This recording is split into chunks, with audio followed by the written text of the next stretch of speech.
आपको ऐसा तो है नहीं कहीं बात करके और भागना है कहीं, 1-1.5 घंटा है ना टाइम सबके पास, है ना? चलिए ठीक है। ढाणावासियों की ढाणा कला है, पीछे ढाणा खुर्द भी है, ऐसे ही ना? तो उस वहां के भी लोग आए होंगे, जरूर आए होंगे। सड़क पर आते जाते तो बहुत बार ढाणा कला, ढाणा खुर्द ये नाम पढ़े हैं, लेकिन मेरा सौभाग्य है कि पहली बार गांव में आने के बाद आपके दर्शन हो रहे हैं। ये मेरा पहला मौका है।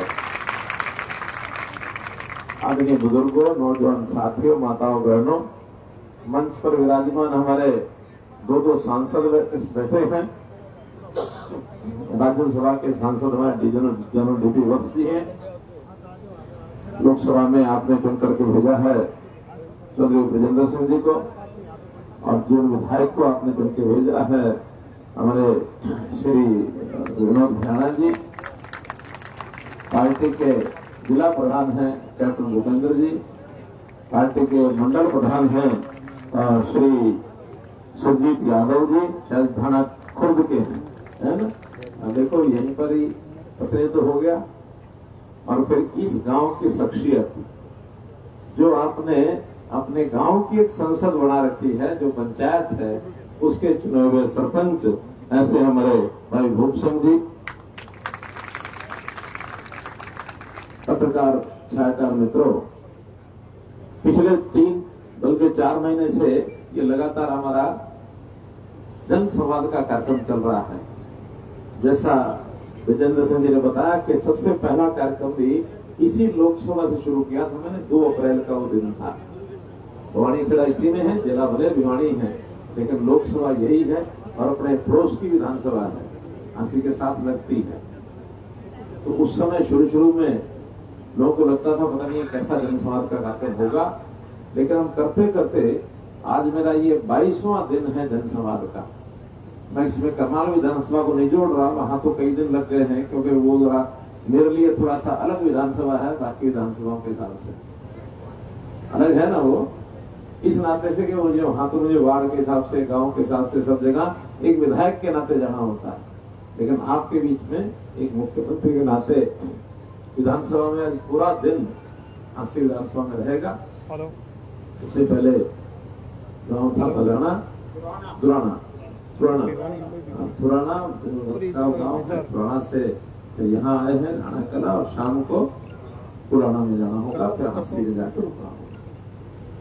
तो इस कार्यक्रम में बहुत विषय ऐसे हैं जो शायद आपको जानकारी में नए हो सकते हैं, लेकिन विषय नए हो सकते हैं, उनका जो प्रभाव है, उसका जो लाभ है, उसको जरूर आप महसूस कर रहे हैं। और उसमें अगर मैं सबसे पहले एक ऐसी बात शुरू कर रहा हूं, शायद आप समझेंगे ये बात क्यों शुरू कर रहे हैं।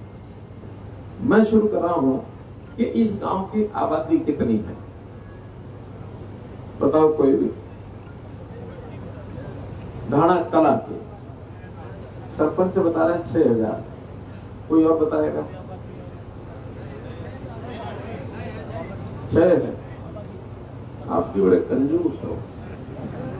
कोई तो अपनी आबादी को बहुत बढ़ा के बताता है, और आप जितनी उसको भी कम किए हुए हो। अब इसका एक तो ये हो सकता है कि कुछ लोगों ने अपनी दर्ज तो यहाँ करा रखी, हाजिरी रहते कहीं और होंगे, ये भी हो सकता है। लेकिन हमने एक सिस्टम बनाया है अपना, और उस सिस्टम से एक एक परिवार को दर्ज करते हैं, उस परिवार के सदस्यों के नाम दर्ज करते हैं, और साथ साथ उसको अपडेट भी करते हैं। मानो कोई नया बालक जिसका जन्म हुआ है, उसका नाम भी 1 महीने के अंदर लिख लेते हैं, और जो कोई भगवान को प्यारा हो गया हो, 1 महीने के अंदर वो भी कट जाता है। ये जो सिस्टम पहली बार किया हमने, पहले कभी नहीं होता था, और इस सिस्टम का नाम है फैमिली आईडी। क्या नाम है? हम में से किस किस ने अपनी फैमिली आईडी बनवाई है? सबने बनवाई। परिवार पहचान पत्र को कम समझते हैं, हिंदी को ज्यादा समझते हैं, इसी को हिंदी मानते हैं। ये कहते हैं फैमिली आईडी समझ में आती, परिवार पहचान पत्र शायद कई बार मैंने देखा गांव में, मैं पूछता हूँ परिवार पहचान पत्र, आधे लोग हाथ खड़ा करते हैं, फिर मैं कहता हूँ फैमिली आईडी, सब हाथ खड़ा करते हैं, तो नाम प्रचलित हो जाता है, इसलिए वो। अब लेकिन उसमें जो गिनती मेरे पास आई है और आप जो बता रहे हैं उसमें अंतर आ रहा है। आपने बताया 6,000 कितनी 6,000 और मेरे पास ये आंकड़ा आ रहा है 7,638। एडीसी कौन है यहाँ? आपके पास है कोई आंकड़ा?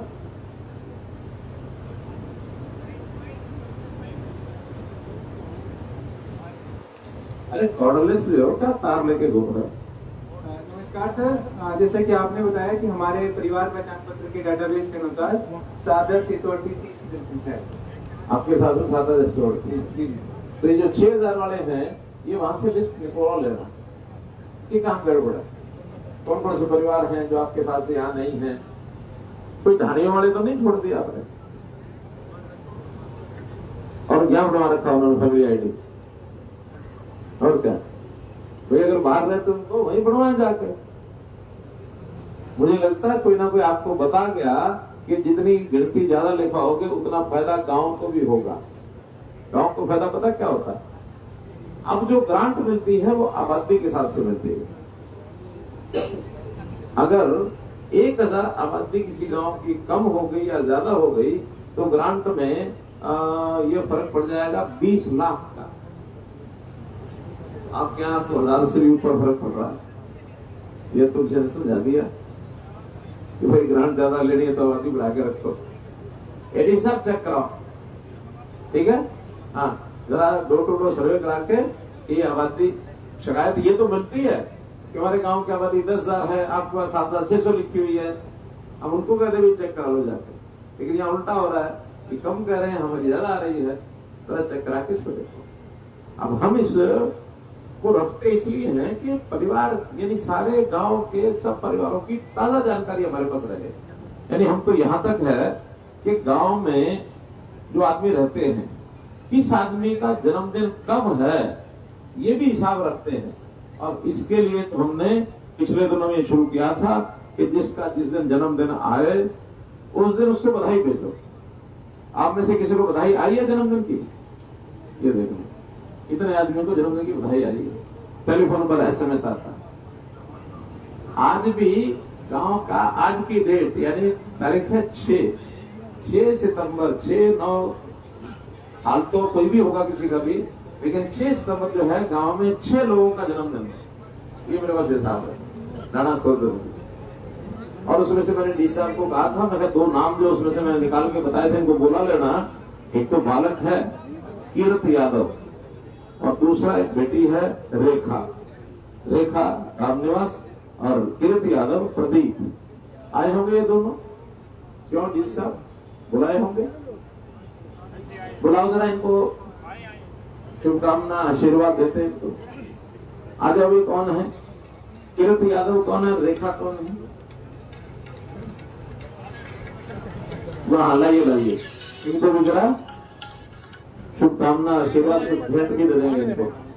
आने दो, बच्चे आ रहे हैं। आ जाओ बेटा। लगा देगा तो बहुत अच्छी बात, आवाज अच्छी आएगी। आने दो भाई, आने दो, दोनों को आने दो। मंच पर आने दो, मंच पर आने दो।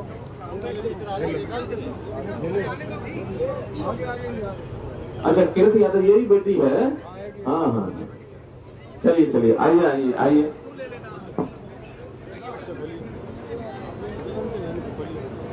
कीरत, तुम्हारा क्या नाम है? आगे बैठ जाओ, आगे से। कितने साल की हो सर? कौन सी क्लास में पढ़ती है? अरे ये तो आज मैं दूंगा इसको, है ना? इसका जन्मदिन है। अच्छा चलिए लेके आई तो लाओ। धन्यवाद। ये आपका अभिनंदन है, शुभकामना संदेश। मैडम साइड में, मैडम थोड़ा सामने, मैडम साइड में। आपके लिए मिठाई, ठीक है? तो मैं जाके खिलाना, अपने दोस्तों को सहेलियों को खिलाना। और सुनो, पढ़ने के लिए कहानियां अच्छी है।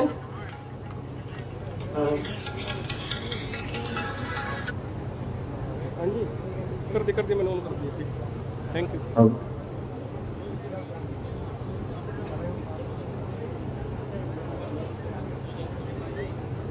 करा दे। हाँ, आगे कौन है? रेखा। आइए, आपको भी जन्मदिन की बहुत शुभकामनाएं हैं आपके परिवार समेत। और ये आपके लिए परिवार में मेहमान आते हैं ना, एक टी शर्ट है, चाय पिलाना। चलिए चलिए, धन्यवाद। बाकी भी जो जिनका आज जन्मदिन, उनको आज के दिन की बधाई वैसे पहुंच गई होगी, यहां से भी देता हूं। अब इसी प्रकार से हम उसमें एक हिसाब और भी रखते हैं कि कौन आदमी है जिसको सरकार की योजनाओं का लाभ चाहिए, जिसको मदद चाहिए। जो आदमी गरीब होता है उसको मदद की ज्यादा अपेक्षा होती है, और हमारा सिद्धांत भी है कि जो गरीब है, नीना है, जिसके कारण से उसका घर का परिवार का काम मुश्किल हो जाता है या जरूरत पड़ने पर उसको मदद पहुंचाई जाए। गरीब आदमी का अधिकार पहले है ना, क्यों? गरीब आदमी का अधिकार पहले होता है ना, तो इसलिए हमने उसकी इनकम, ये भी हर परिवार के लिए है, और उसके 3 स्लैब बनाए हैं अभी, 1 लाख और 1,80,000 और 3 लाख। इससे कम के जो लोग हैं उनको कुछ सहायता दे रहे हैं। हाँ, ये हो सकता है कि इतने बड़े काम में 70 लाख परिवार हैं, सबकी इनकम पहले तो उन्हीं से पूछी हमने, और इसको दूसरी साइड में ना ले जाना, जिससे पूछा जाता है ना वो पूरी इनकम बताता नहीं है। ये तो है ना, 5 लाख वाले भी कहेगा मैं तो जी गरीब आदमी हूं, 1 लाख लिख लो, और ये पुरानी आदत है। हम चाहते हैं एक्चुअल बताओ, 1 लाख वाले को थोड़ा ज्यादा फायदा होगा, 1,80 वाले को थोड़ा कम होगा, 3 वाले को और कम होगा, और 3 से ऊपर वो अपने घर का काम ठीक ठाक चला लेता है। अगर 25,000 से ऊपर घर में आमदन आती है महीने की, तो घर का काम चलाने लायक है। पैसे जोड़ने हो तो भाई तेरे धनपति बैठे हैं, जब मौका मिले किसी को जोड़ो, लेकिन घर का काम ठीक ठाक चले।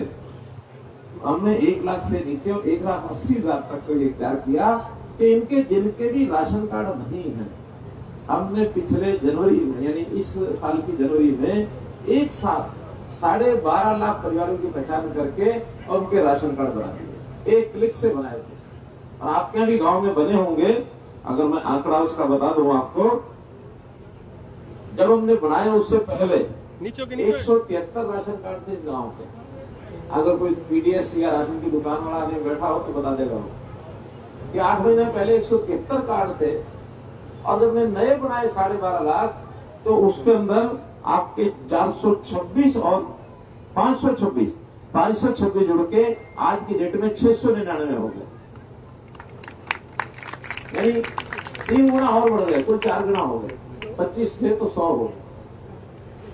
मैं ये पूछा नहीं हूं कि भाई इसमें नए कार्ड किस किस के बने, इतने बड़े हैं तो बने ही हों, तो इसलिए उनको सबको उसका लाभ मिलता है। ये राशन कार्ड हमने बनवाए। ऐसे ही 1,80,000 तक के सबके प्रधानमंत्री जी ने कहा कि इनका सबका बीमा कराओ। हमने उनकी स्वास्थ्य का बीमा, घर में कोई बीमार हो जाए तो खर्च ना करना पड़े, उसके बीमे के कारण से सरकार की ओर से उसको पैसा मिल जाए, एक परिवार को साल का 5 लाख हो जाए।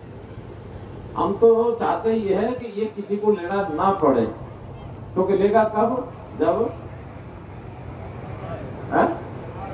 बीमार पड़ेगा। भले ही बीमा 5 लाख का है, लेकिन बीमार होने का शौक तो नहीं है ना। बीमार होना एक मजबूरी है, उस मजबूरी में घर के ऊपर बोझ ना पड़े, इसलिए उसका लाभ उसको मिलना चाहिए, ताकि गरीब आदमी कहीं पिस ना जाए। तो आपके यहाँ गांव में 1965 कार्ड बन चुके हैं, जिसमें से 80 लोगों को इस समय तक लाभ मिल चुका है।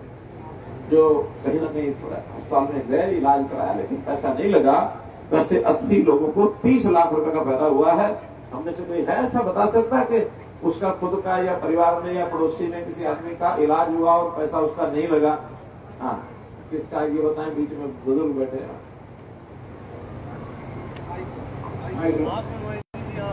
आग बनवाई थी, कोई पैसा लगा? नहीं लगा। नहीं लगा जी, नहीं लगा। और बिल देना पड़ता तो कितना लग जाता? 15,000 के करीब। 15,000 के करीब। हाँ जी। हाँ, तो आग का खर्चा इतने आता है। किसी का अगर मानो छल्ले डलने हो, उसका भी 50-60 हजार आता है। बड़ा ऑपरेशन हो तो 1,00,000-2 लाख भी आ जाता है, आता है ना। हाँ जी। तो जैसे कुछ लोगों को जो आके फायदा जिसको मिला है, उसके नाम बता रहा हूँ। अब बुजुर्ग हैं, सब यहाँ आ सकेंगे नहीं आ सके होंगे पता नहीं।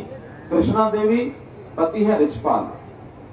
रामफल Derwal, son of Dharmo. Harnand, son of Tarachand. Ravinder, son of Dharmveer. Ajay Bhardwaj, son of Jagdish Sharma. ये 5 नाम ऐसे हैं। यहाँ कोई है इनमें से? कोई जानते हैं इनको पांचों को? हाँ, कौन जानता है? बताओ, हाथ खड़े किए ना। हाँ बोलो, ये हरी चुनरी ना, ये हाथ खड़ा करिए, हरी चुनरी बीच में खड़ी जाओ। हाँ ये एक मिनट, एक एक करके।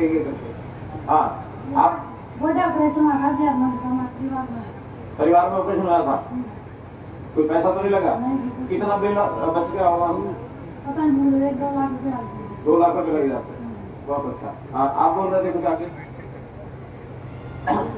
मैंने बताया ये जैसे कृष्णा देवी है, इसका तो बहुत बड़ा खर्चा हुआ है। कौन है कृष्णा देवी यहाँ पर अपने पड़ोस में? कहीं पता है किसी को? बताओ बताओ बहन जी। कृष्णा देवी, पति का नाम है रिचपाल है? नहीं, कृष्णा देवी जिसका इलाज हुआ है, ऐसा कोई जानते हैं किसी को? कोई बुजुर्ग महिला होगी या कोई और मैं आपको इसकी राशि बताऊंगा। हाँ जी, कैंसर का इलाज है जी। कैंसर का इलाज? हाँ। कृष्णा देवी? हाँ। कौन है? सुल्तान। नहीं, आपकी कौन है? आप खुद है क्या? हाँ जी, आपका इलाज हुआ? चल रहा है जी। अच्छा चल रहा है। कहाँ पर हुआ? इसमें पहली तो महात्मा गांधी में चला जी, अच्छा, और पाछा है इसमें हजार में। आधार में। हाँ। पति का नाम क्या? रिचपाल? सुल्तान। नहीं भाई, रिचपाल की पत्नी है ये तो, एक अलग है। और इसका खर्च बता रहा हूं आपको मैं, 4,32,000 रुपए का बिल है, वो सरकार ने दिया। 4,32,000। आप जानते हैं तो पंजाब कौन है? वापस पीछे करिए थोड़ा सा। हैं? भाई इसका एड्रेस पता करके बताना। हैं? बाप का नाम है कृष्णा देवी के? अच्छा, कौन है कृष्णा देवी? अच्छा, क्यों बाप का नाम है रिचपाल है? बोल भाई। हेलो जी, अभी नहीं। बाप का नाम है जी विश्वाल। अच्छा, फिर वो बाप का नाम लिखा होगा कहीं पर, कागज में इसमें पिछला चला आ रहा है। दूसरा का मैं नाम समझ गया, तो रिचपाल मेरे पास दोनों लिखे ना, पिता ऑब्लिक पति। अब हम तो समझते महिला जो होगी उसका, चलिए वो गलती हो गई है, लेकिन फिर भी ये आपका इलाज वहाँ अस्पताल में एडमिट रहे थे आप? हाँ जी। 4,32,000 रुपए का खर्चा। हाँ जी। पता आपको? नहीं जी, पता नहीं किया तो इसका जो रिकॉर्ड है पता करो, ये कैंसर का इलाज क्या हुआ था और इतना पैसा, इतना बिल कैसे लगा है। कई बार ये भी ध्यान करना पड़ता है, कहीं अस्पताल वाला इतनी को गड़बड़ कर गया कुछ, उस पर भी नजर रखनी पड़ेगी। क्योंकि बाकी तो 2,70,000, 2,26,000, 1,76,000, 1,54,000 और कम से कम 15,000 जैसे आंख बढ़ती है तो 15,000, 20,000 भी लग जाते हैं। इस प्रकार से ये लाभ इनको सबको मिलता है। बातें मेरे पास बताने के लिए बहुत हैं, लेकिन मैं तो इतना ही कहूंगा कि हमने जो फैमिली आईडी बनाई है, इस फैमिली आईडी के ये सारे लाभ हैं। और कई जगह पर लोगों को सुविधा देने के लिए हमने कई तरह के पोर्टल भी बनाए हैं। जैसे किसानों को फसल बेचने के बाद पैसा सीधा उसके खाते में जाता है। ये आप लोग किसान हैं, किसी को ये पता होगा कि आपके खाते में फसल का पैसा पूरा आया है इस साल में, पिछले साल में, तो वो जरा हाथ खड़े करो जिसके खाते में पैसा आया है। बाकी किसान नहीं है यहाँ पे। अच्छा, किसान कौन कौन है, जरा हाथ खड़े करो।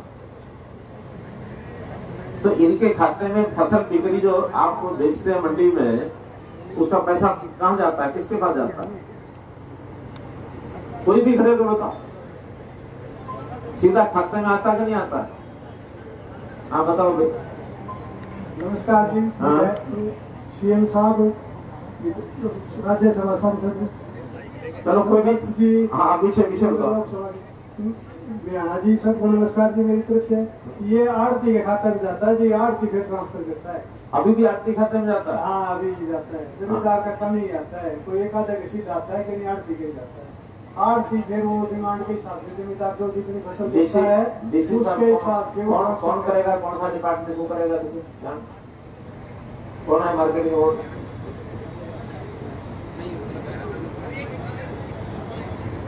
नमस्कार सर।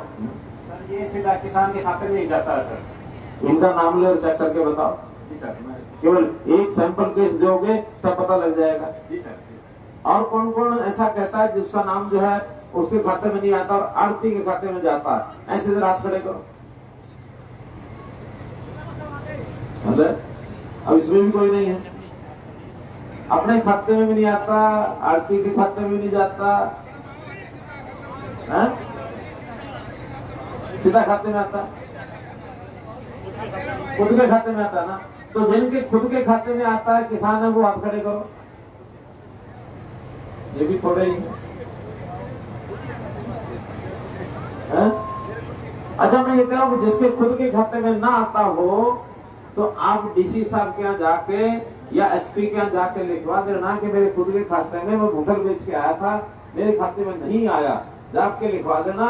इसकी जांच कराना मेरा काम है और मैं आपको गारंटी देता हूं जो मेरी फसल मेरा बेरा में रजिस्टर करवाएगा कि ये मेरी खेती है, कोई जरूरी नहीं कि जमीन का मालिक हो, जो बुआई करता है वही जाकर रजिस्टर करा लो।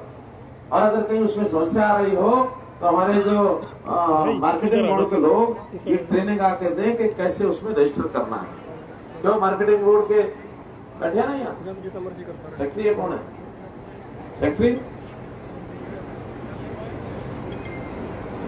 ये मेरी फसल मेरा ब्यौरा की रजिस्ट्रेशन आपके जिम्मे के एग्रीकल्चर के जिम्मे? ये अपने आप इतना रहते हैं। अरे उसमें रजिस्टर कराना वो डिपार्टमेंट कौन सा देखता है? MFMD को डिपार्टमेंट एग्रीकल्चर का एडीओ को बैठा है।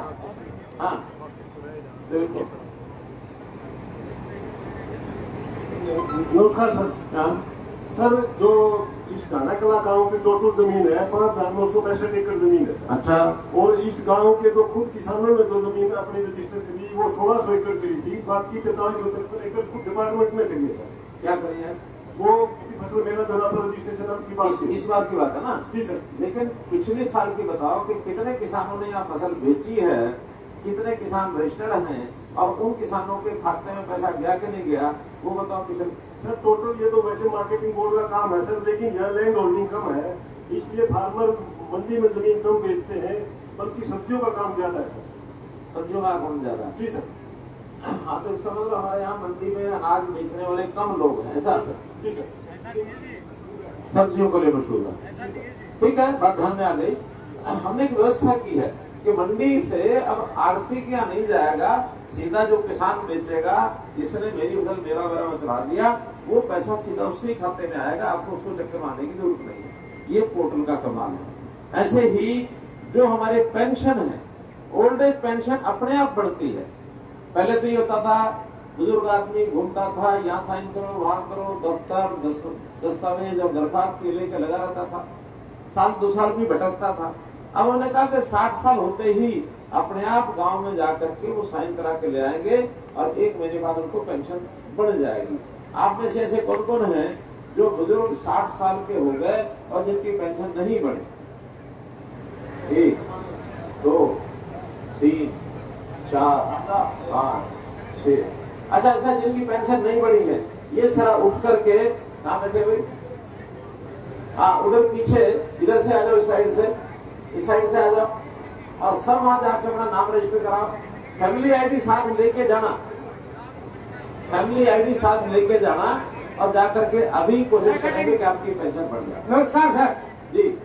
मैं 7 साल 8 महीने 6 दिन का रहा। हाँ सारे डिपार्टमेंट में अंदर किए थे, कहते हमने मेरा ऊपर गाँव, हमने मेरा ऊपर गाँव। अरे ऊपर नहीं, इस पंडाल में बन रही है पहले। ये तो मैंने दी, पहले ये तो हमने करवा दिया थी, तीन अधिकारियों के पास गया है। अरे मैं समझ उन्होंने गया, मेरे ऊपर दिया है, मैं उनसे बहुत नाराज। मैं समझ गया, उसको अब पता लग जाएगा। आप तो अगर ओबामा होंगे तब तक मैं बात कौन करते जी। अरे जाओ तो सही, आज तो सर अरे जाओ तो सही।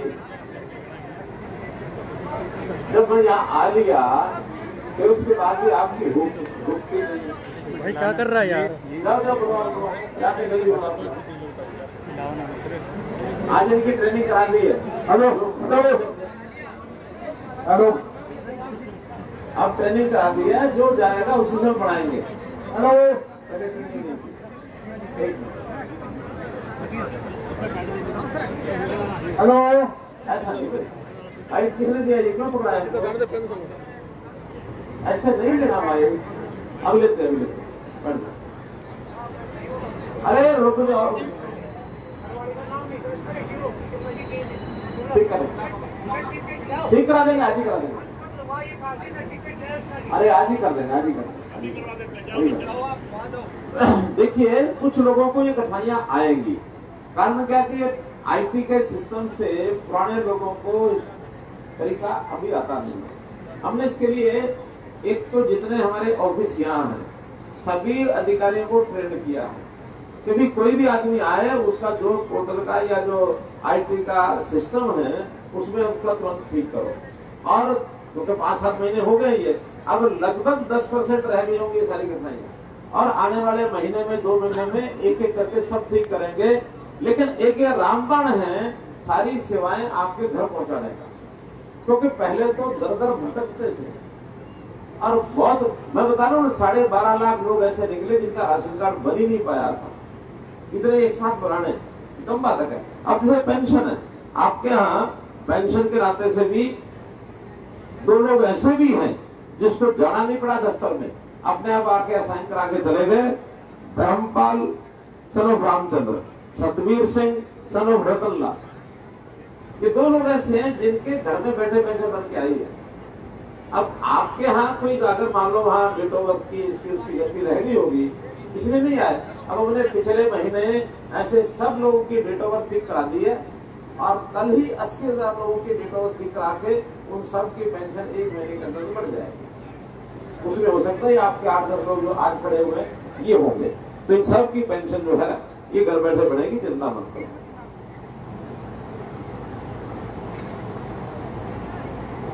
सरकारी नौकरी, अब मैं आपसे पूछना चाहता हूं कि 10 साल पहले, मैं बता करता हूं बात तो पूरी कर लेता हूं।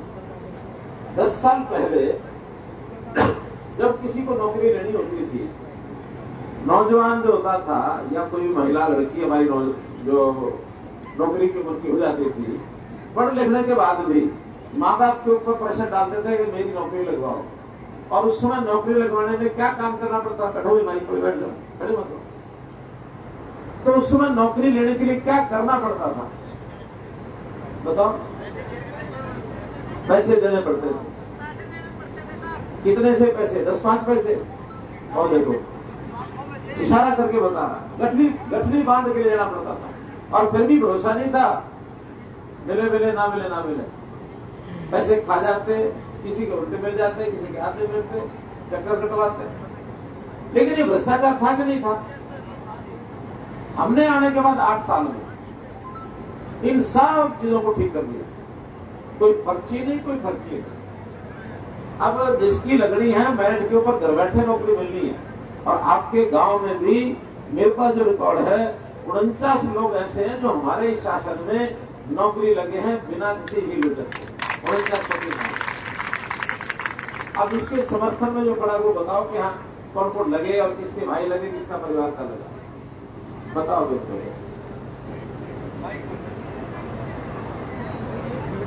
नमस्कार सर, हरियाणा पुलिस के कैंडिडेट है और 2019 के आपने बहुत ही शानदार, बहुत ही बिना पर्ची के लिए जो भर्ती करवाई है उसके लिए आपका बहुत बहुत धन्यवाद सर। पहले भर्तियां होती थी लेकिन सिर्फ और सिर्फ पैसे वाले ही लगते थे, गरीब परिवार के बच्चे बाप के साथ में आके लगे हैं सर। और हम हरियाणा पुलिस वेटिंग के कैंडिडेट है सर, और हम चाहते हैं कि जो बायोमेट्रिक साइड में जो बच्चे हुए उनकी जगह आप हमें दे दें सर।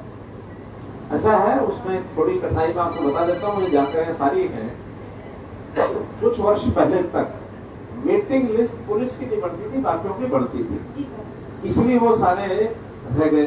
अब हमने कहा कि नई भर्ती 5000 पहले निकली है, 5000 और निकली है। अब हमने रूल बदल करके आगे इस वेटिंग का सिस्टम चालू किया है, इसलिए पुलिस का सिस्टम अभी वेटिंग का नहीं था, इसलिए वेटिंग वाले थोड़ा लाइन में लगे हैं। देखते हैं क्या होगा क्या नहीं होगा, लेकिन अभी तो पिछली भर्ती का वेटिंग का सिस्टम पुलिस में नहीं है। आगे देखते। नमस्कार सर जी, आप और आपकी सरकार को मैं बधाई के पात्र हो कि आपने ट्रांसपेरेंसी के साथ भर्ती की लास्ट 9 ईयर से सर, और हमें विश्वास है कि आप आगे भी ऐसे ही करोगे सर।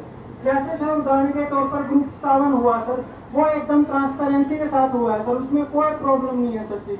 लेकिन एजेंसी की गलती की वजह से ग्रुप 56 में 41 क्वेश्चन रिपीट हो गए, और हमें विश्वास है कि आप पढ़ने वाले बच्चों के साथ अन्याय नहीं करोगे। आप हमारा न्याय करोगे और री एग्जाम लोगे सर, और कोर्ट में भी हमारा साथ दोगे। इसकी जो आखिरी लाइन आपने बोली मैं उससे सहमत हूँ।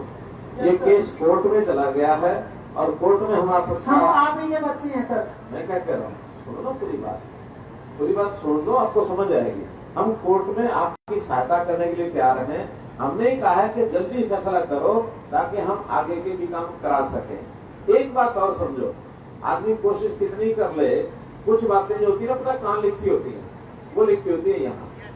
और इसका उदाहरण ये 56 साल का बता रहा हूँ।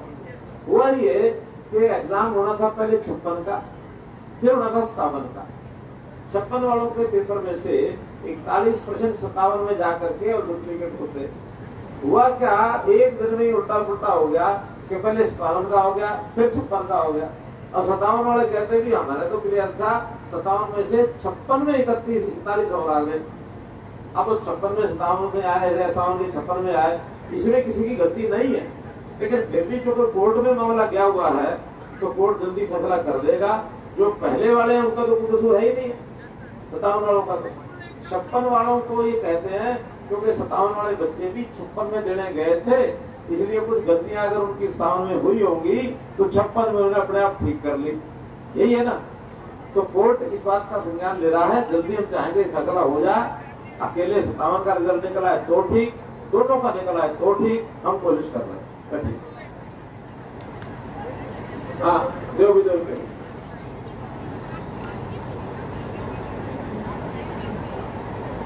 मुख्यमंत्री साहब नमस्ते। सबसे पहले तो हम हरियाणा के बच्चे आपका बहुत बहुत धन्यवाद करते हैं, आभार व्यक्त करते हैं कि आपने जो बिना भर्ती का सिस्टम चलाया है, इससे तो हमारे जो दलाल लोग थे उनका एक कारोबार बिल्कुल ठप कर दिया आपने। बेरोजगार हो गए, बेरोजगार हो गए साहब। आपको पता है, पहले सभी को पता है कि पहले कितने पैसे देने पड़ते थे और कैसे भर्ती होती थी। और जो आपने 32,000 वैकेंसी निकाली था, इसके लिए आप एक बहुत बड़े बधाई के पात्र हो, क्योंकि 32,000 वैकेंसी आज तक मैंने हरियाणा की जांच में नहीं देखी है, मेरी उम्र में तो देखी नहीं है। पहले हमारे बुजुर्ग लोगों की उम्र में आगे और पता नहीं करूँ। आपने 32,000 वैकेंसी जो निकाली है, उसका जो माननीय चेयरमैन श्री गोपाल सिंह खत्री साहब को रुकवा है, क्योंकि एक बहुत ही ईमानदार और छात्र के चेयरमैन था। और उन्होंने संकल्प लिया कि मैं जल्दी से जल्दी इन 32,000 पदों को पूरा करूँगा। वो पूरा करने के लिए ग्रुप 56 का भी आयोजित करवाया, 57 का भी आयोजित करवाया। 57 के क्वेश्चन जो रिपीट होके 56 में आ गए, वो सभी के लिए आए थे साहब, न कि एक बच्चे के लिए आए थे। क्योंकि इंटरनेट का जमाना है, सब देख के जाते हैं सोल्यूशन, और वहाँ पे भी रिपीट हुए थे। तो इसका सोल्यूशन ये है साहब, या तो आप सभी के काट दो, या सभी को दे दो, या जैसे है वैसे के वैसे रहने दो, ताकि सभी के साथ न्याय हो जाए, किसी के साथ भी अन्याय ना हो। और जैसे ही 56 का मामला कोर्ट में विचाराधीन है, आपको भी पता है वो मामला विपक्षी पार्टियों ने पहुंचाया है, न कि बच्चों ने पहुंचाया है। इस बात के लिए मैं खुला बोल रहा था। मैं एक कैंडिडेट हूँ 56 ग्रुप का भी और 57 ग्रुप का भी, और मेरे साथ बहुत सारे कैंडिडेट यहाँ पे बैठे हैं। अच्छा मुझे एक बात बता दो, हाँ साहब, इस सारे का फैसला किसने करना है? कोर्ट नहीं करना साहब। बस फिर वही तो आप कह रहे हैं, वही मैं कह रहा हूँ। इसलिए हम मदद कर रहे हैं, हम कोर्ट में अपील भी कर रहे हैं कि जल्दी फैसला कीजिए साहब। नहीं कर रहे हैं, जल्दी कर रहे हैं। बाकी 32 ग्रुप बच्चे हैं साहब, उनकी भी मैं कह रहा हूँ कर रहे हैं कोर्ट में, मेरा काम ये है। धन्यवाद। हाँ ये तो कुछ 56-57 पर तो बोलना नहीं, पीछे 2 बार आ गया। इसके अलावा कोई बात हो तो बताना है। हाँ पीछे वो सबसे पीछे खड़े हुए, सफेद बनियान, सफेद टी शर्ट, सबसे पीछे। अरे तो माइक पीछे लो। सर नमस्कार जी। नमस्कार। सर मैं 2000 पेपर सेंड हुआ था सही में, तो साल की सर्विस के बाद सर रिजल्ट को रिवाइज किया गया सर। रिवाइज रिजल्ट में मैं दोबारा से सिलेक्ट हो गया सर। ठीक है। उसके बाद अब लगभग 14 महीने हो गए सर। एसएससी ज्वाइनिंग भी थी। कौन सी पोस्ट है? कलर थे सर। Colour college. हाँ जी। आप डिपार्टमेंट अलॉट नहीं करती सर, डिपार्टमेंट अलॉट होते मेरी ज्वाइनिंग हो जाएगी सर। चलिए आप लिख कर लाए हैं ना कुछ? हाँ जी सर। ठीक, बैठ जाओ। अच्छा अब मैं जरा और आगे बढ़ता हूँ, एक मिनट बैठो, सब बैठ जाओ, क्योंकि वरना फिर एक ही विषय चलता रहेगा, बाकी विषय रुक जाएंगे। अब बैठ जाओ, सारे जो खड़े हैं बीच में सब बैठ जाओ। अभी जो लोग अपने इस गांव के होंगे या आसपास गांव के सरपंच आए हों या बाकी लोग आए हों, अपने साथ लिख करके डिमांड कौन कौन लेके आया है, जरा हाथ खड़े करो। बैठे बैठे बैठे। उठना नहीं है, पीछे ना देखा। अब क्योंकि ये सारे की सारी मुझे अपने साथ लेके जानी है, जो यहाँ डीसी लेवल की होगी वो इनको दे देंगे, जो मुझे चंडीगढ़ ले जानी वो चंडीगढ़ ले जाएंगे। एक बात ध्यान रखना कि आपका एक एक वाक्य, एक एक शब्द पढ़ा जाएगा। मेरे पास अभी पिछले जनसंवाद के कार्यक्रम में इस समय तक लगभग 19,000 शिकायतें ऐसी आई है। उसमें हमने 3,500 को सॉल्व करके और लोगों को भेज भी दी है। 13,000 ऐसी हैं जो भी पाइपलाइन में, तो काम होने में टाइम भी लगता है। ऐसे हर एक का जवाब हम देते हैं। आप अपनी एप्लीकेशन पर नाम के साथ नंबर यानी फोन नंबर ये जरूर लिख देना, क्योंकि फोन नंबर के बिना संपर्क किसको करेंगे, संपर्क करना जरूरी है। और जो सरपंच हैं वो अपने कई डिमांड लिखी होती है, गांव की 5, 7, 8 होती है, तो उसमें जो सबसे नंबर 1 आपको लगता है ये जरूर प्राणी है, उस पर तो 1 नंबर डाल दो। और जो उसके बाद बहुत ज्यादा आपको लगता है कुछ दूसरी भी है तो 2 डाल दो, ताकि हम प्रायोरिटी करके हर गांव का कोई एक बड़ा काम, चाहे आप 10 गांव हैं, 15 हैं, जितने भी आए हैं, उनका एक एक काम तो सबका प्रायोरिटी से करा ही देंगे। ठीक है, तो इस सारे संबंध में जितने कागज हमारे पास हैं, मेरे स्टाफ के लोग आएंगे और सभी के कागज वो लेके जाएंगे। ले आओ भाई, इधर जो हमारे पुलिस का स्टाफ है ये भी चले जाओ, सब कागज दे दो इनको।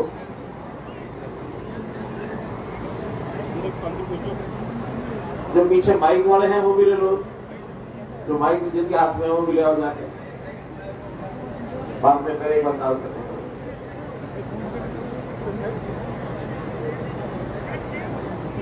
बोलो भारत माता की।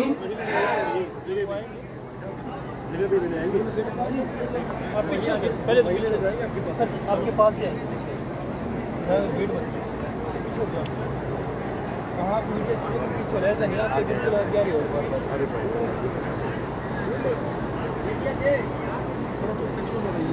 जितना जगह देगा उतनी और आगे बढ़ते जाएंगे।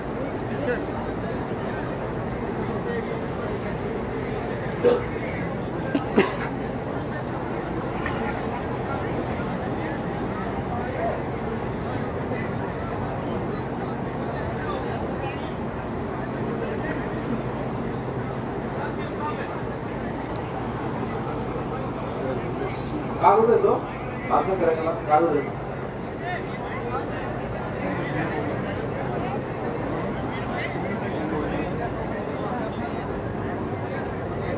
अरे देखिए, आपका जो नौजवानों के विषय है वो नौकरी के भर्ती में HSFT, HSSC, public service commission, ये कई गुजले हैं, कहीं कोर्ट फंसा है, कहीं कुछ है।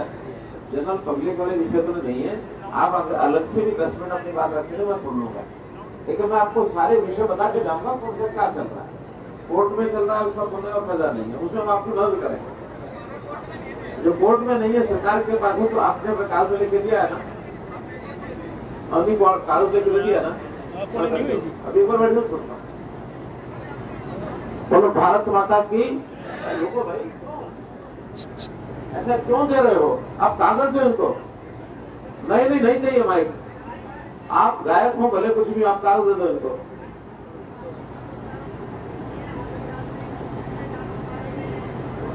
मैं सब सुनूंगा, आप कागज दे दो, बस ठीक है। मैं आपकी बारी आएगी बुलवाऊंगा। दे दो, ले आओ सब, बाकी बैठ जाओ एक बार। मैं एक तरीके से सारा सिस्टम चलाऊंगा आगे, चिंता मत करो, बैठ जाओ। हेलो, ओके साहब, बोलो भारत माता की। अब हम आते हैं, ये तो हो गया आपके जीवन में कैसे सरलता लानी है, सिस्टम को कैसे ठीक करना है। बच्चे तय में हो जाओ। अब इसमें विकास के नाते भी हमारे बहुत लोग विकास के नाते भी उनकी बात को रखते हैं। गांव में गली नहीं है, पानी की निकासी नहीं है, बिजली का मामला है, या किसी स्कूल का है, ताल का है, ये सारे विषय आते हैं। लिखे हुए सारे विषय आए हैं, एक एक कागज आपका पढ़ेंगे। फिर भी सबसे पहले तो ये गांव जो घाना कला है, घाना कला की कुछ बातें जरूर मैंने पहले मंगवा ली थी।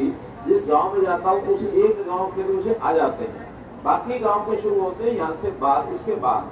तो इसलिए जो घाना कला की जो चीज आई हुई है उसका मैं सारा विषय आपके सामने रखता हूँ।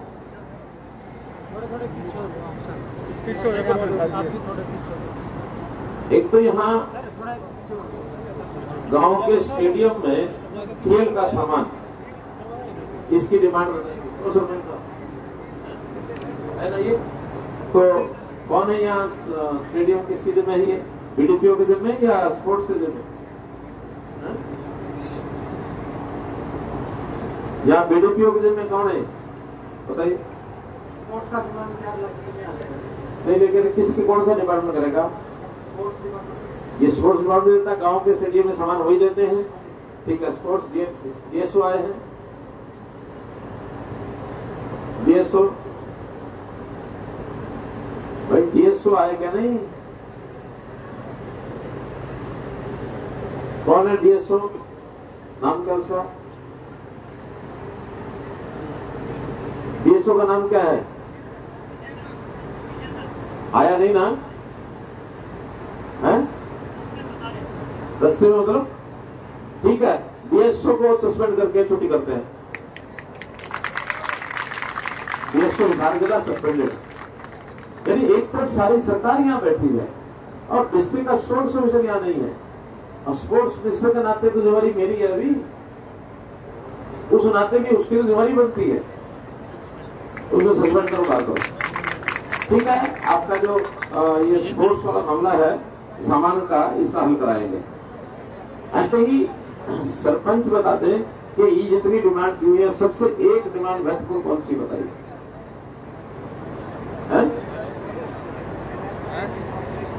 ऐसे ये NH9 का विषय है, ये NH9 ही करेगा, इसलिए हम तो एक पत्र लिख देंगे, करने के लिए उन्हीं को कहना पड़ेगा, वो कितना जल्दी करते हैं, अब करते हैं, बाद में करते हैं। वो सर्विस तो NH के साथ, नेशनल हाईवे के साथ जितनी सर्विस लाइन बनाते हैं वो नेशनल हाईवे वाले बनाते हैं, वो स्टेट का काम नहीं है। वो स्टेट का काम हो या पंचायती राज का काम हो, ऐसा कोई एक काम आप बताओ कि ये हमारे गांव का जरूरी है।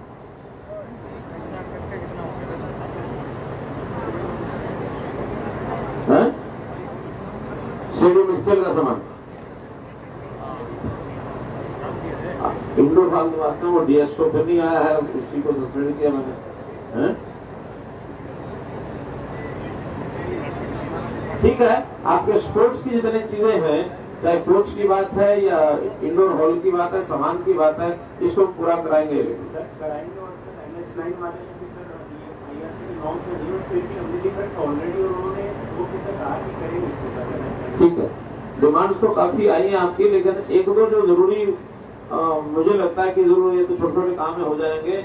आपके शमशान घाट का रास्ता जो मुझे बताया है कि वो रास्ता ठीक नहीं है, उस रास्ते को शिवधाम योजना में करा दो पक्का, लिख लो संबंधित विभाग। इसी प्रकार सामुदायिक भवन, यहाँ कोई रात घर वगैरह नहीं है, तो एक जो ग्रामीण क्षेत्र का सामुदायिक भवन होता है, 40-50 लाख रुपए का खर्चा जिसका आता है, ये जमीन है ना, उस जमीन पर एक सामुदायिक भवन जो है थाना कला में, ये बनना चाहिए, अगर पहले ऐसा नहीं है।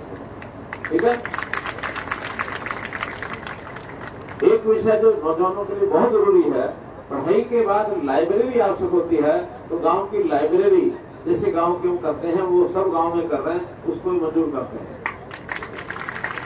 नौजवानों के पढ़ाई के बाद उनको सामान्य ज्ञान के लिए आगे बढ़ना, आगे बढ़ करके फिर अपने एग्जाम की तैयारी करके नौकरी के लिए जाए, चाहे वो स्टेट की हो, सेंटर की हो। मैं तो बताऊं, प्राइवेट नौकरियों में भी बहुत अच्छे यानी कॉर्पोरेट सेक्शन में उनको अच्छी नौकरियां मिलती हैं, पढ़ लिख करके वहां भी जाते हैं, और वो सरकार से भी कई बार अच्छी होती है। तो हमने इसके लिए तो एक और काम किया है, हमारे नौजवान आजकल विदेश जाने के लिए भी थोड़ा लालायित रहते हैं।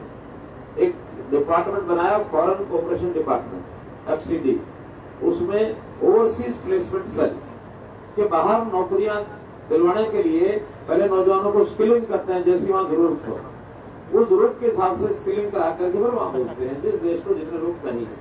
इसमें कुछ चीजें हमारी शुरू हो गई हैं, लेकिन इसकी गति और बढ़ाएंगे ताकि नौजवान गलत ढंग से, गलत ये जो दलाल होते हैं इनके चक्कर में ना फंस के, कमीशन एजेंट कई बार पैसे भी ले लेते हैं। आजकल एक कई तो पता नहीं, लेकिन हमारे डंग की याद करा दिया आपने, तो वो डंकी सिस्टम कुरुक्षेत्र कैथल जिले में तो भयंकर, करनाल में भी, कि बच्चे वहां जाते हैं और इलीगल जाते हैं, कोई सिस्टम नहीं है, जाने के बाद भरोसा नहीं है वो आप ही पाएंगे कि नहीं आ पाएंगे, क्योंकि वहां जाने के बाद उनसे पासपोर्ट छीन लेते हैं, फेंक देते हैं, क्योंकि लीगल है, वीजा लगता नहीं है। बिना वीजा के जाएंगे तो वहां अवैध नागरिक इस नाते से वो रहेंगे। कई बार तो झगड़े होते हैं, झगड़ों में भी कोई सहायता उनकी हो नहीं पाती। तो इस प्रकार से अवैध इस प्रकार का कोई वीजा, बिना वीजा जाने का सिस्टम कोई अडॉप्ट न करे। सरकार सब तरह की सुविधा उसमें दे रही है, पासपोर्ट भी दे रही है, और हम फॉरेन कोऑपरेशन डिपार्टमेंट ने कोशिश करेंगे कि वीजे का भी प्रबंध करें, एम्बेसियों के साथ आपके वीजे लगे, तब वहां किसी न किसी नौकरी के हिसाब से वहां जाए। लेकिन कोई भी व्यक्ति बिना वैध तरीके से वो ना जाए, तो इसका भी हम प्रबंध कर रहे हैं। ऐसे ही तो लाइब्रेरी की बात मैंने पूरी की, सामुदायिक भवन की बात हो गई। यहाँ कोई एक झगड़ा बहुत पुराना थाना धर्मशाला का है भाई, बताओ थाना वालियों, है थाना धर्मशाला वो बरवानी है कि नहीं? सरपंच साहब, थाना धर्मशाला बरवानी है ना?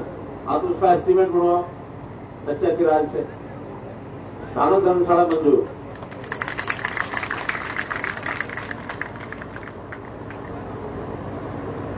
आदमी बुजुर्ग करके झगड़ा क्यों करना? गौशाला का क्या विषय आता? जगह है 4 एकड़, है ना, पंचायत देने के लिए तैयार है, गांव के लोग चला लेंगे, क्योंकि हम तो वन टाइम एक बार जो ग्रांट देंगे, ठीक है ना? उसमें कोई शेड बन जाए या उसमें कोई उसकी जो चारदीवारी और उसकी जो बाकी खाल का पोल बोलते हैं तो हो जाए, पानी की व्यवस्था हो जाए, लेकिन उसके बाद गांव को गिरानी होगी,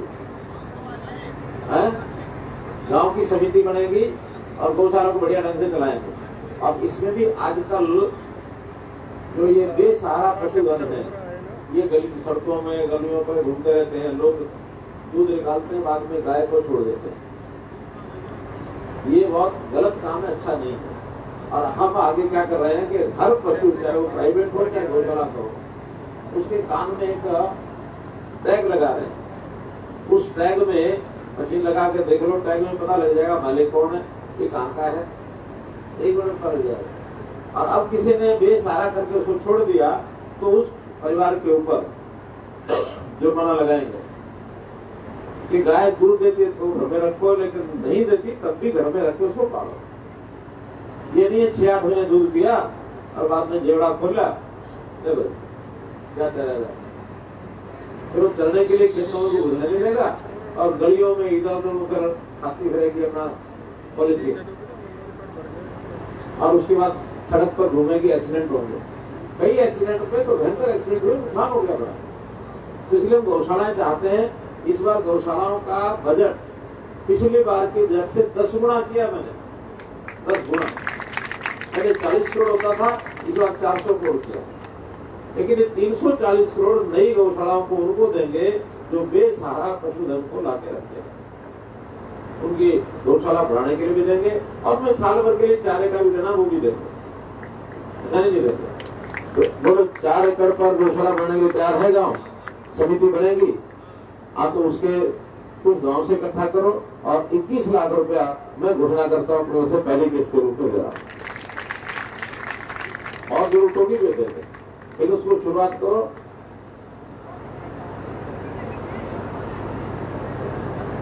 और अगर आपको लगता है कि कोई बाहर की संस्था जो गौशालाएं पहले से चलाती हैं, बहुत संस्थाएं हैं, वो संस्था भी लेना चाहे तो उस संस्था को जमीन दे देंगे, वो अपना चलाए, पैसा वो लगाए, और गांव की जमीन का कुछ पैसा साल के किराए के हिसाब से वो दे भी देंगे,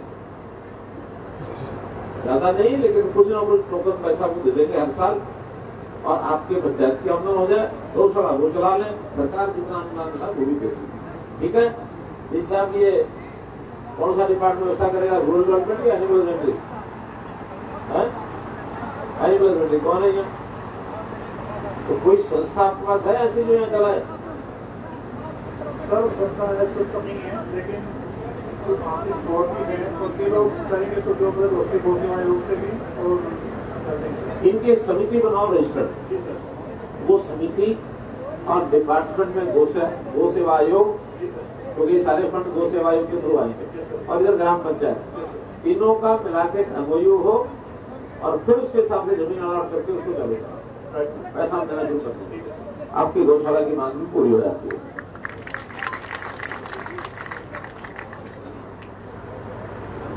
आपके यहाँ सेल्फ हेल्प ग्रुप कितने हैं?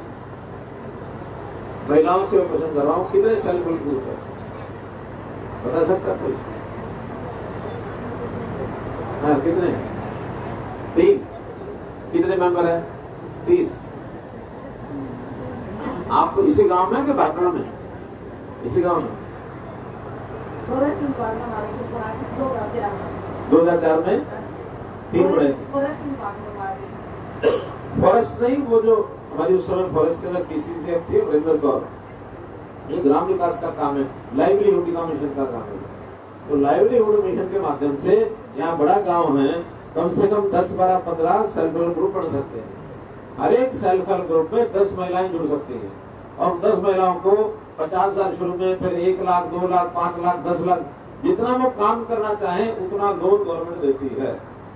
उस काम में अभी मैं बाहर आया तो आपके यहाँ 2-3 अच्छे स्टॉल लगे हुए थे सेल्फ हेल्प ग्रुप के, और वो महिलाओं को आमदन भी अच्छी हो जाती है। 5,000 से 50,000 का महीना इतना कमा लेती है। अब तो हमने कहा कि सेल्फ हेल्प ग्रुप के लिए जिला केंद्र या फिर बड़ा हांसी केंद्र जैसे है, वहां कुछ छोटा कैबिन जो स्टॉल लगाने के लिए, छोटी दुकान बनाने के लिए उनको दे देंगे, बुकिंग करें और उसमें अपना रोज आए, सामान ले जाए, अपना बेचे। कोई हफ्ते में 1 दिन ले, 2 दिन ले, 3 दिन ले, ताकि लोग वहां के शहर के लोग आएंगे, खरीदेंगे। छोटे छोटे सामान बहुत बनते हैं, मिठाइयां बनाने लगे। यहाँ तो एक बहन ने कहा कि हम खेतों में से ऑर्गेनिक फ्रूट लाते हैं और ऑर्गेनिक फ्रूट को बेचेंगे। एक स्टॉल लगा ले अपना, हंसी में, हिसार में देंगे। खरीदने वाले बहुत हैं आजकल ऑर्गेनिक फूड। तो महिलाएं भी अपने परिवार को पालने पोसने के लिए एक 50,000 रुपया साल से लेकर के और 2 लाख रुपया साल तक भी कमा लेती है। इनको आगे बढ़ाएं। जो गरीब परिवार है, ऐसे गरीब परिवारों को जो जिसको अंत्योदय 1 लाख से भी नीचे जिसकी आमदनी साल की, एक आदमी कोई भी बुला के उसको ट्रेंड करते हैं, उसको लोन चाहिए लोन देते हैं, उसको प्राइवेट नौकरी अगर संभव हो तो वो दिलाते हैं। बहुत गरीब परिवार जो हैं, इनका भी लगभग 50,000 लोगों को ये लाभ मिल चुका है। और आपके गांव में भी मेरे हिसाब से ऐसे जो परिवार हैं उनकी संख्या, हमारा रूरल डेवलपमेंट, हाँ, 21 लोगों का ये जो लोन है ये मंजूर हुआ है। 21 लोगों का इस गांव में। कुछ लोगों को मिल गया, कुछ का भी बैंक की फॉर्मेलिटी पूरी हो जाएगी, उनको मिल जाएगा ताकि वो अपना कोई ना कोई काम कर सके। और कुछ नहीं, 2 भैंस पाल लो, 2 भैंस को पालेगा तो 8-10 हजार रुपया महीना बचा सकता है और उस भैंस का लोन 1,60,000 वो बैंक दे देता है। हम उसको रिकमेंड करते हैं कि भैया हम जिम्मेदारी लेंगे तो उनको दे दें। या कोई छोटी दुकान करनी है, छोटा कोई उद्योग लगाना है, कोई छोटी छोटी मशीनें, कई बार किसी का काम होता है उद्योग का तो उसके साथ वो जोड़ सकते हैं। कढ़ाई है, सिलाई है, बुनाई है, कोई खिलौने बनाने का काम है। अब एक बहन ने कहा कि हम चूड़ियां लेके आते हैं, उस चूड़ियों को सजाने का काम हम करते हैं, तो सजा करके बेच के आते हैं। तो बहुत छोटे छोटे काम हैं जो हमारी ये महिलाएं सेल्फ हेल्प ग्रुप के माध्यम से कर सकती हैं। आपके यहाँ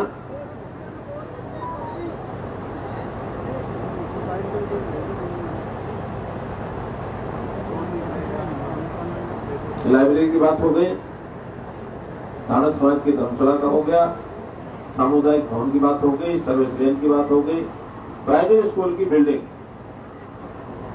इसकी हालत कैसी है? प्राइमरी हेल्थ की बिल्डिंग स्कूल की, हाँ ठीक है। प्राइमरी स्कूल की बिल्डिंग ठीक है। क्या सरपंच साहब? छत और फर्श के अंदर खाली दीवारें ठीक है? बिल्डिंग में दीवारें नहीं, दरारें हैं। तो कहते बिल्डिंग में दीवारें होती है और क्या होता है? इसका जरा चेक कराओ सारा। और मुरम्मत का विषय या कोई छत पर कोई काम करना है या फर्श पर करना है, उसका एस्टिमेट बनवा दो, उसको मुरम्मत कराओ। ठीक है। स्कूल बढ़िया होने चाहिए, बढ़िया होना, हाँ, स्कूल में कमी नहीं आनी चाहिए। ठीक है। अब तो यहाँ सरपंच से बैठे हैं, क्या करा? अच्छा,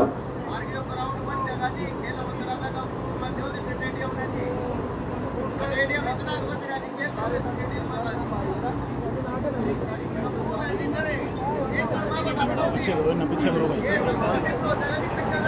और ऐसा करो, आप अपना सुझाव लेके दो और डिपार्टमेंट को लेके दो। ठीक है, ठीक है। नहीं, मैं बैठूंगा, मैं अब सरपंचों को खड़ा कर रहा हूँ। सरपंच कौन कौन आए हैं गांव, किस गांव के? अब आपको एक कागज ले लो भाई, एक जन ये सरपंच हैं, अपने गांव का नाम बताएंगे, एक डिमांड गांव की जो लगता है कि जरूरी है। दे दो कागज, दे दो, बोलते जाओ। कोई एक सरपंच है, नाम बोलो अपना, गांव का नाम। माइक दो इधर, अरे माइक लाओ ना। हाँ। सारा पढ़ के नहीं बोलना, एक मांग बोल दो, अपना नाम बता के मांग दो, बोल दो। मुख्यमंत्री महोदय जी, आप हमारी समस्याएं सुनने के लिए यहाँ पधारे, उसके लिए आपका बहुत बहुत धन्यवाद। मैं ग्राम पंचायत ढाणाखुर्द की सरपंच, हरियाणा के सबसे सुंदर गांव ढाणाखुर्द की तरफ से आपका धन्यवाद करती हूँ। आगे एक मांग बता दो। हमारे गांव का जो सरकारी स्कूल है उसको मॉडल संस्कृति स्कूल बनाया जाए। सरकारी स्कूल को मॉडल संस्कृति स्कूल बनाया जाए। नोट करो भी, प्रायोरिटी के अंदर ये कराएंगे। ठीक, बैठिए, आगे दो। हम तो चाहते हैं स्कूल धीरे धीरे संस्कृति मॉडल स्कूल बन जाए। ये पता है ना कुछ फीस लगती है, ये पता है ना? गरीब आदमियों की माफ होती है, लेकिन जो गरीब नहीं है, ठीक ठाक परिवार है, उनसे फीस लगती है उसकी, पता है ना? संस्कृति मॉडल स्कूल में फीस का भी प्रावधान है, तभी वो अच्छे बनते हैं। हाँ, आगे आप बैठते जाओ, बोलते जाओ, बैठते जाओ। मेरे गांव की जो जोड़ है उसकी 4 दीवारी बिल्कुल ही गिर गई। जोड़ की 4 दीवारी, 4 दीवारी या स्पोर्टिंग वॉल? स्पोर्टिंग वॉल, पहली दीवार बनी, रिटेनिंग वॉल, रिटेनिंग वॉल। उसके 3 और मकान बने हुए जी। अच्छा, उसका जान माल का नुकसान हो सर, 4 दीवारी डेवलपमेंट कौन सा गाँव है? रानी कुमारा। एक छोटा सा काम वो लिख के दे रहे थे ना अपने दिमाग में। हाँ, एक काम बता दो, चलो बोल दो छोटा सा, बोल दो छोटा सा। जब इतना आपने विनम्रता से कह दिया तो कोई बात नहीं। सर, मैंने एक ट्रैक्टर दिया था सर 4 महीने 10 तारीख को मेरे गाँव में सफाई कर्मचारी के लिए। वो मैंने चंडीगढ़ में भेजा था पीडीओ के माध्यम से। मैंने प्राइवेट ड्राइव के काम नई पोस्ट सैंक्शन हुई है। ये गांव का क्या रहता है, सफाई कर्मचारी, इनकी जो प्रपोर्शन के हिसाब से होता है, आबादी के हिसाब से। 2,500 हो गया। 2,500 से 3,000 रुपये 2000 कह रहे कि सिर्फ जो पॉपुलेशन है उसकी रिपोर्टिंग नहीं बढ़ती। सुनो, एक तो 2011 की पॉपुलेशन भूल जाओ। पॉपुलेशन अब वो जो फैमिली आईडी में 2 दिसंबर 31 को पिछले साल जो होगी वो फाइनल है। जैसे 31 दिसंबर 2022 उस दिन क्या पॉपुलेशन है, सरकारी सारे सिस्टम में वही नॉर्म लगेंगे। चाहे फंड आना होगा तब, चाहे कोई पोस्ट सेंक्शन करनी है तब। अरे 2011 और 2023 12 साल, क्या 12 साल में आबादी नहीं बढ़ी होगी क्या? फिर आज सारे पॉइंट उस हिसाब से करो। मैं पूरे प्रदेश में भी वही की लिखो कि हर गांव की अब वो 2022-31 दिसंबर की आबादी के हिसाब से ही सारी पोस्टें सेंक्शन। ठीक है, चलिए आगे चलो। नमस्कार सर, मैं महिंद्रा से सरपंच विजेंद्र शर्मा सर। हमारे गांव के चारों आज जो सरपंच हैं उनमें से कौन कौन हाथ खड़े करो। इनमें से एक बार तो सब नीचे करो, फिर जो सरपंच पति है जिन्होंने हाथ खड़ा किया वो खड़े करो। ये नहीं बोलेंगे, ठीक है? बुलवाना है तो सरपंच को लेके आओ। बोलो ये क्या बात है, हम महिलाओं को आगे बढ़ा के थक गए। हम कहते हैं 50% महिलाएं सरपंच बनेगी, जिला परिषद सदस्य बनेगी, पंचायत समिति बनेगी, और अभी भी पति कब्जा करके बैठे। क्यों, ये बहनों को मंजूर है इनका कब्जा किया? नहीं है ना? हाँ, तो इनको बस अपनी जो सरपंच असली सरपंच है उनको लाया कर। कभी कोई पुरुष सरपंच के कारण से वो नायक उसकी पत्नी आती है क्या?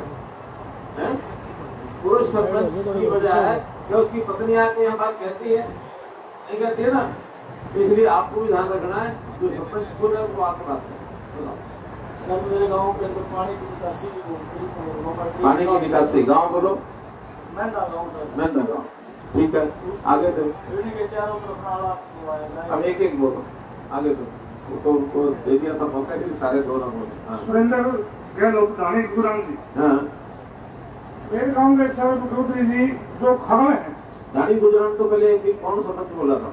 उन्होंने रानी अच्छा, गुराम जी अच्छा, वो कुमारन थे। ये अच्छा रानी गुराम जी। अच्छा, हाँ जी। क्या है? मेरे गांव के जो जमींदार है जी, छोटे के 2-2 किलो जमींदार है जी, उनमें अच्छा। खाल की बड़ी समस्या है जी, पक्के खाल की जी। पक्का खाल? हाँ। अरे भाई पक्का खाल तो हमने 24 फुट से 40 फुट कर दिया, और 40 फुट जिसकी कैटेगरी है वो आगे बढ़ रहा है। इरिगेशन में बताओ कि जो सब गांव में एवरेज 24 के बजाय 40 फुट ये हो गया कि नहीं हो गया? ऐसी कट आए अच्छा, काटा का है, ठीक है, काटा बड़े बताओ।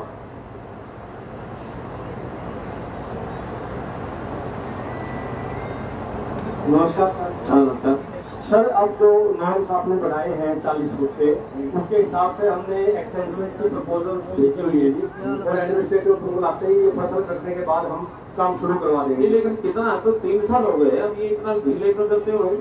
नहीं सर, 3 साल पहले योजना बन गई थी कि अब 24 फुट के बजाय 40 फुट हमने कर दिया। हर एक गांव के अंदर कितनी बढ़नी है उस मौके के खाले के हिसाब से उसकी लेंथ दे दो। सर जो प्रपोजल्स थी वो पहले ही वो होकर 40 के हिसाब से बना दी, जो पुराने 25 के हिसाब से बने हुए थे ना सर 24 के, उनकी एक्सटेंशंस की भी हमने प्रपोजल अलग से 100 करोड़ रुपए आपने ये मार्क कर दिए सर, और वो हम सारी प्रपोजल अभी फसल करने के बाद एग्जीक्यूशन में ले आए। हो जाएगा। हाँ जी, इनके गांव का होगा जो डिमांड कर रहे हैं। ये एग्जैक्ट आपकी रानी गुजरान क्या? रानी गुजरान है जी, रानी गुजरान। सर इनकी आरडी पता करके और वो करवा देंगे। हाँ, जरा इनकी एक पहली डिमांड है ये, ठीक है सर। और कोई पूरे हो ना हो इसको जरूर कराओ पूरा। Right sir. आगे सर एक छोटी रिक्वेस्ट है, ऐसी छोटी एक बोलो कि कई लोग हैं, देखो मेरा टाइम हो गया। हमारा स्कूल नहीं, सर। 50 साल से की। अरे वो आपने लिख के दे दिया ना, हाँ जी। बस ठीक है, एक बोलते जाओ, आगे बढ़ाते जाओ। मैं तो एक ही बस रहूंगा। हाँ, काम की समस्या है जी, एक तो रोड है जी, उसकी सफाई होनी है जी, और नाला डैमेज है जी। देखिए सफाई का काम हमने सरपंचों के जिम्मे लगा दिया, अपने आप कराना है उन्होंने। गांव से ट्रैक्टर मांगो, ट्यूबवेल जो पंपों के सेट दे देंगे, इरिगेशन के लोग। पैसा जो सरपंच के पास है उसमें 1 लाख 2 लाख खर्च होता तो डीजल का पैसा खुद खर्च करो। प्रदेश की तरफ मत देखो, एक तालाब का पानी भी हम निकालेंगे। अरे तालाब का पानी गांव के लोग खुद अपनी व्यवस्था क्या करते थे, गांव की सामूहिकता गई कहाँ? गाद हो रही है जी, गाद हो रही है तो भी तो मशीन बुलाओ, 17 साल हो गई जी। मशीन बुला के। आप सरपंच है ना, हाँ जी, अगर आपने ये ठीक नहीं कराया तो एक्शन हो जाएगा। ठीक है। ये आप ही के जिम्मे है सर, पैसा कितना लगेगा लगा। यानी इनके अपने काम हमारे को डाल रहे हैं, तालाब की सफाई भी मुख्यमंत्री के सामने ला रहे हैं। आगे दो। सर नमस्कार जी। हाँ नमस्कार सर मैं गाड़ीपीरवाड़ी से कौन सरपंच हूँ। हाँ, सर हमारे गांव में एक तो पार्क की गई थी पूरी, अच्छा और उसके साथ लगती टोवाल की जरूरत